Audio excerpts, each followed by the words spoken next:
Welcome to Cody on the Cinema. Today I'm discussing Jean d'Aufray and Manon of the Spring. And on the back of the case it says, these are a sprawling tale of greed, betrayal, and revenge that play out against the splendor of the French countryside.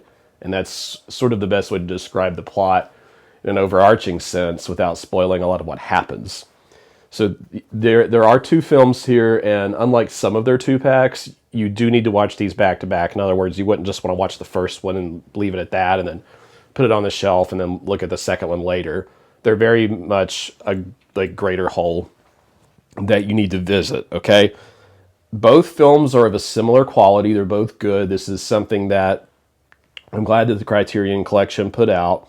And each performance from the main characters I found to be pretty compelling overall, okay? There's a little essay in here that's included with it.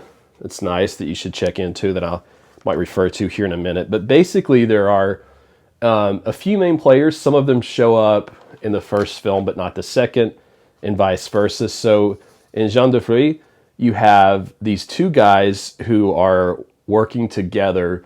They're pulling a bit of mischief. So you have Papy, who becomes a really central figure in this. He's this older man, and this other guy named Huguelin. And Huguelin's kind of just this goofy, really funny face dude. Like, he just makes you laugh sort of looking at him. But Papy will maybe remind you of this guy, Daniel Day-Lewis from There Will Be Blood. If you liked There Will Be Blood, which a lot of people that watch these kind of movies do, you're going to see so many similarities to that character, even down to kind of like the hat and the mannerisms and that playing 5 steps ahead kind of greedy nastiness that comes with Daniel Plainview is just very present. You know, the whole. In fact, I would be curious if you all know. You'll have to tell me how much of this, like, did Paul Thomas Anderson watch this beforehand? Because some of it's so similar. And a little bit like Chinatown, the John Huston character, like Pepe's very much like that. And basically this newcomer, Jean, has come in with his family, and the land that they're going to that they've inherited, the other two guys, Papy and Huguelin, they know that land has some stuff they need to grow these carnations that they want to grow. But so they're going to have to trick Jean and his family into basically selling them the land for cheap. But they have to kind of befriend them, wolf in sheep's clothing kind of thing. And it's really fascinating watching all these characters interact and watching a group of farmers be so nasty to someone without them ever knowing. There's so much backstabbing, and it is kind of like, the death by 1,000 cuts that can happen in a small community like this. And one character that doesn't do much in the first film, Manon, the young daughter of Jean. So in the second film, which is Manon of the Spring, you get to see what happens to her in adulthood. And something significant happens with Manon, the young girl, at the end of the first film, and it kind of leaves off and tells you that's the end of part one. And it's very likely that if you enjoyed the film where it sort of leaves off, it's not exactly a cliffhanger, but it does make you want to go right into the second film. So really you want to see these both kind of back to back, which is what I did. In the second film, deals with the fallout of major events that happen with her father and the farm in the first film, and the stakes get raised. So the more of the community is affected by some of the decisions that have been made amongst the characters. And there ends up being this whole crisis. And it becomes this like Shakespearean play. It becomes almost apocalyptic in some ways. The films are very beautiful, and I think that in addition to the great acting, part of what you will appreciate is the beauty of the countryside. It might remind you a little bit of something like, The Godfather, even though that's shot, whenever Michael goes back or has to hide out in the countryside. I know that's shot in Italy, but it might remind you a little bit of that. Another thing you'll notice is how the animals just get worked in some cases to death. And I was reminded a lot of this film when I thought about The Animals by Bresson, Azar Balthazar. I really just like the way that the donkeys or mules or whatever are worked to death. It just sort of reminded me of that film. So out of each of the characters in both films, Huguelin's kind of a little bit funnier most of the time, although he does have some tough things happen in his life. And then Manon in the second film, as a young woman, like, she's obviously meant to be put on the screen as a kind of an eye candy and to sort of wrap viewers into the screen in that way. The film is not shy about showing her off at all. In fact, I thought it might even kind of verge on the exploitative in the second film.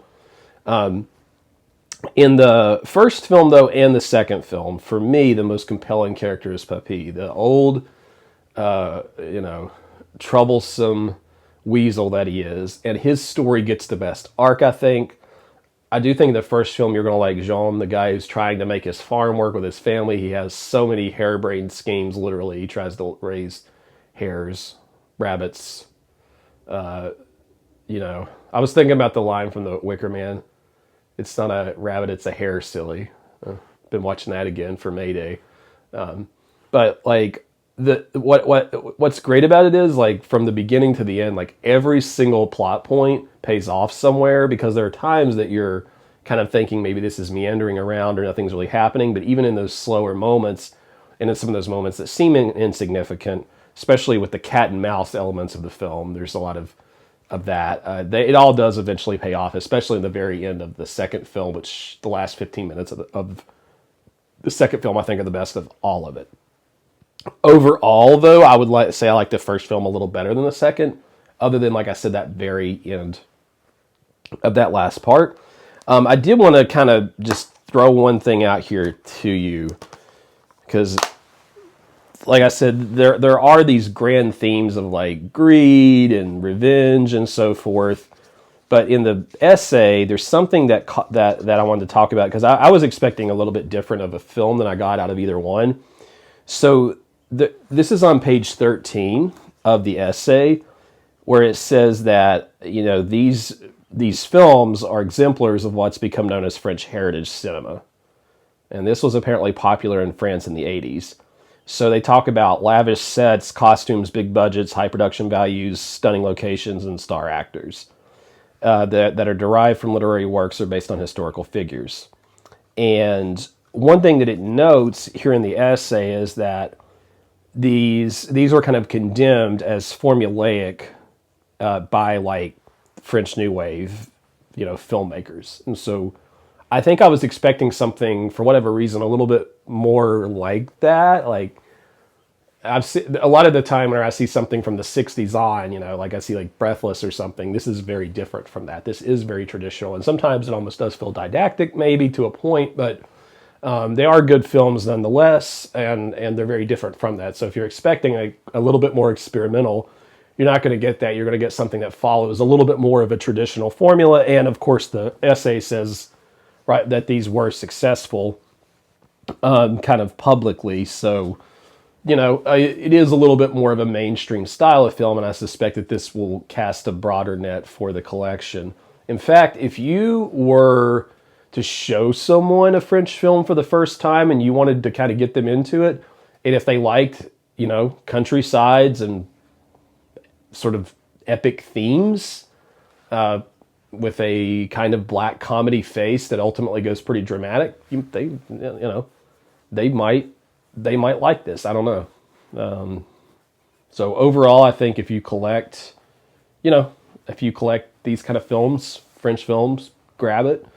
I like them. I will probably watch them again, if nothing else, to absorb more of the plot, because the plot can get a little complicated if you haven't followed it carefully, I think. There are a few things I need to go back and touch up on to make sure I fully understood them, but these are good films, good addition to the collection, and probably worth a blind buy for most folks who already do quite a bit of blind buying.